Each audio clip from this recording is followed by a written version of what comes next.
बिस्मिल्लाहिर्रहमानिर्रहीम अस्सलामु अलैकुम।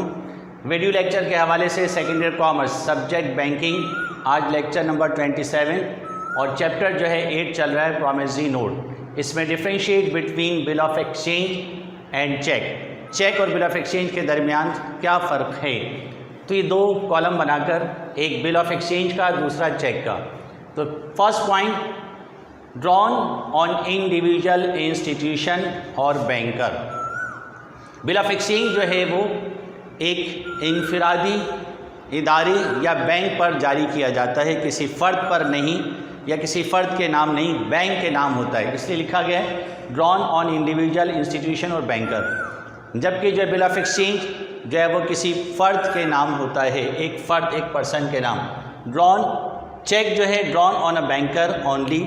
चेक सिर्फ और सिर्फ बैंकर पे, बैंक के नाम जारी होता है। लेकिन यहाँ पे ये जो बिल ऑफ एक्सचेंज है ये किसी इंडिविजुअल पर्सन पे या किसी इंस्टीट्यूशन पे या बैंकर पे, लेकिन ये सिर्फ और सिर्फ बैंक के नाम होता है चेक। चेक के लिए एक्सेप्टेंस का, कबूलियत का होना बिल्कुल नहीं है।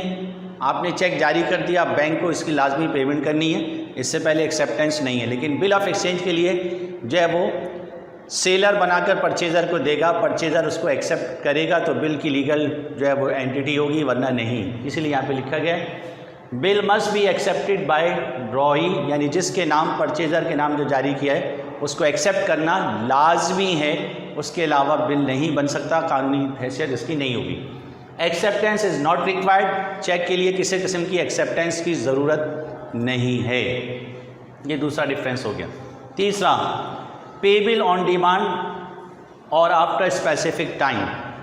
जो बिल बनता है, दो किस्म के बिल हमने पढ़े थे, उसमें और भी हैं। जो मेन दो किस्म के, एक जो है वो टाइम बिल है और एक साइड बिल है।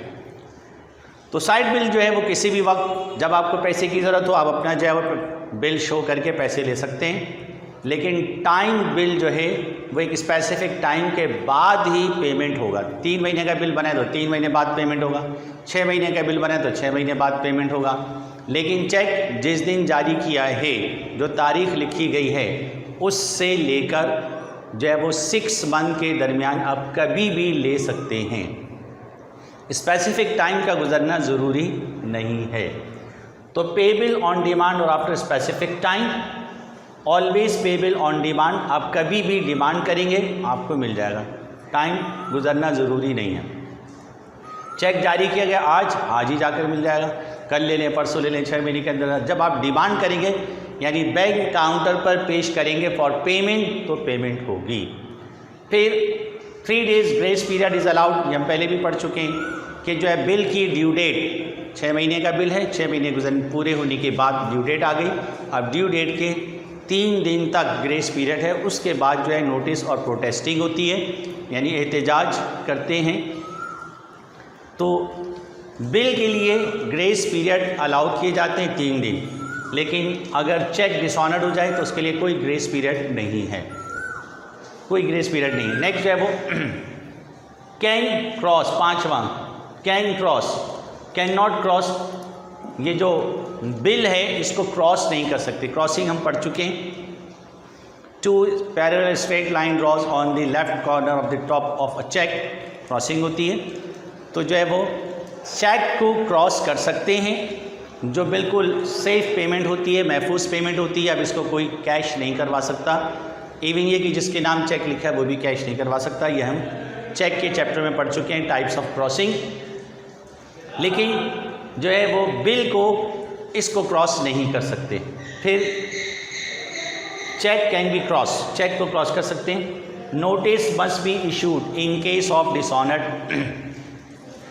अगर बिल डिसऑनर्ड हो जाए तो उसके लिए लाजमी नोटिस दिया जाता है, जो रजिस्ट्रार ऑफिस के पास जमा किया जाता है। लेकिन जो है वो बिल के डिसऑनर्ड होने पे किसी किस्म का कोई नोटिस नहीं है। No notice required in case of dishonoured.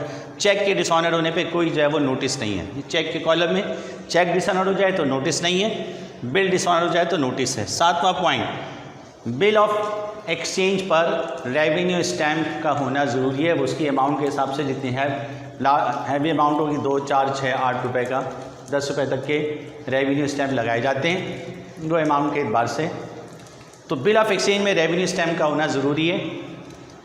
Check में रेवेन्यू स्टैम्प नहीं होती। हाँ, अलबत्ता जो रेवेन्यू चेक्स हैं, जो सैलरीज चेक हैं, उनके लिए जो है वो रेवेन्यू स्टैम्प ज़रूरी होती है, वो भी एक स्पेसिफिक अमाउंट के बाद। तो ये भी डिफरेंस हो गया। फिर next, payment can not be stopped. Bill में जो बना है उसको जो है वो नोटिस देकर या इंफॉर्मेशन देकर जो उसको पेमेंट को स्टॉप करवा दिया जाए, ऐसा नहीं हो सकता। लेकिन चेक में जो है बैंक को ऑर्डर देकर, जो है नोटिस देकर पेमेंट जो है वो रुकवाई जा सकती है। चेक अगर चोरी हो गया, छिन गया या और कोई वजह है, पार्टी ने गड़बड़ की, तो आप जो चेक की पेमेंट फ़ौरन जो है वो रुकवा सकते हैं, लेकिन बिल की पेमेंट ये स्टॉप नहीं हो सकती। ये भी डिफरेंस है। Dishonour required noting and protesting. Bill अगर डिसऑनर्ड हो जाए तो फ़ौरन नोटरी पब्लिक में जाकर 3 दिन ग्रेस पीरियड के बाद नोटरी पब्लिक में जाकर उसकी एंट्री रजिस्ट्रेशन करवाएंगे और उसके ऊपर नोटिस जारी करेंगे और प्रोटेस्ट करेंगे, एहतजाज करेंगे हमारे पैसे मिल जाएं। तो जो है वो बिल में तो नोटिंग और जो है प्रोटेस्टिंग होती है, लेकिन चेक में अगर चेक डिसऑनर्ड हो जाए तो उसमें नोटरी पब्लिक में जाकर एंट्री नहीं होती। नो प्रोटेस्टिंग, नो जो है वो नोटिंग, कुछ नहीं है। फिर it can B inland and foreign. Bill जो है 2 टाइप के जो है वो हम पढ़ चुके हैं, बिल बाय प्लेस जो काइंड्स में, foreign bill of exchange and inland bill of exchange. तो बिल ऑफ एक्सचेंज मुल्की भी हो सकता है, बैरूनी भी हो सकता है। यानी मुल्की तिजारत में बनने वाला जो बिल ऑफ एक्सचेंज है वो इनलैंड बिल ऑफ एक्सचेंज है।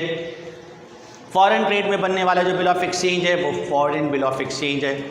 लेकिन चेक जो है वो इनलैंड ही होता है, फॉरेन चेक नहीं होता। अलबत्ता जो ट्रैवलर्स चेक्स होते हैं वो स्पेशली बनाए जाते हैं, लेकिन चेक जो है वो अमूमन एक ही है।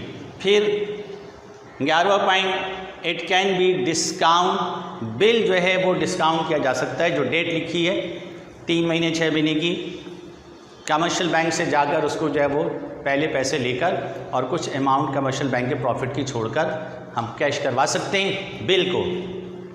लेकिन चेक को डिस्काउंट नहीं होता। चेक पूरी पेमेंट मिलेगी, जिसमें कोई पीरियड है ही नहीं, जब आप डिमांड करेंगे मिल जाएगी। आखिरी point, it may be more than 3 parties. Bill of exchange में 3 से ज़्यादा पार्टीज़ हो सकती हैं, ड्रॉयर, ड्रॉई, पेई, एंडोर्सर, एंडोर्सी। तो मोर देन 3 पार्टीज़ जो है बिल में होती हैं। लेकिन चेक में 3 पार्टीज़ हैं, 3 ही पार्टीज़ हैं, एक ड्रॉयर, ड्रॉई और पेई। चेक लिखने वाला यानी सेलर, जिसके नाम चेक लिखा गया, परचेजर जिसको वो ऑर्डर करें, और जो है वो बैंक। तो 3 पार्टीज़ चेक की होती हैं, लेकिन बिल ऑफ एक्सचेंज की 3 से ज़्यादा भी हो सकती हैं। तो ये एक डिफरेंस हमारे सामने आ गया, differentiate between bill of exchange and check.